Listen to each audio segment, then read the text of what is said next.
என்னங்க friends lunch வீடியோக்காக wait பண்ணுறீங்களா? லஞ்ச் இல்லை, லஞ்ச் மதியம் தான் செய்ய போகிறேன். ஏன்னா பையனுக்கு ஆஃப் டேன்றதுனால மதியமாக சுட செஞ்சுக்கலாம். அவனுக்கு எக்ஸாமுங்க, அதனால் ஆஃப் டேன்றதுனால மதியமாக செஞ்சுக்கலாம்னு சொல்லிட்டு நான் வந்து நேற்று நைட்டு டிஃபன் செஞ்சேன். மாவு இல்லைன்றதுனால நான் காலையிலேயே உங்களுக்கு வீடியோவில் போட்டிருப்பேன். நேற்று காலையில் லஞ்ச் வீடியோ போட சொல்ல உரப்படைக்கு நான் மாவு ஊற வச்சிருப்பேன். அதை நான் சொல்லியிருக்க மாட்டேன்.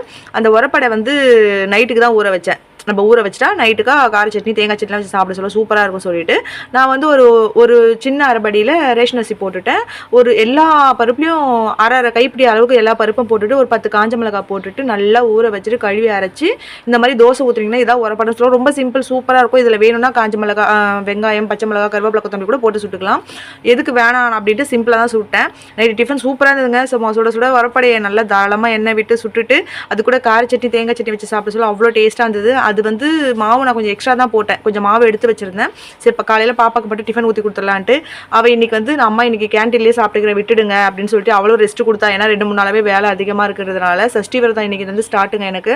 அதனால நான் இன்னைக்கு ஒரு நாளைக்கு உங்களுக்காக நான் கேன்டீனில் சாப்பிட்டுக்கிறேன்னு சொல்லிட்டாங்க. சரி சாப்பிட்டுக்கிட்டோம், அவள் இஷ்டப்படியே சாப்பிட்டுக்கிட்டோம் சொல்லிட்டு அவங்க டேடி கையில் ஒரு 100 ரூபா கொடுத்து விட்டுட்டாங்க. உரப்படை மட்டும் காலையிலேக்கு டிஃபனுக்கு எடுத்துகிட்டு போயிருக்காங்க. காலையிலேயே பார்த்தீங்கன்னா அந்த நட்ஸ்லாம் இருக்குங்களா, அது வந்து நல்லா அரைச்சி கொடுத்துட்டு அதை குடிச்சிட்டு போயிட்டாங்க. இது சூப்பரான ரெசிபி, கண்டிப்பாக ட்ரை பண்ணுங்கள். தேங்க்யூ.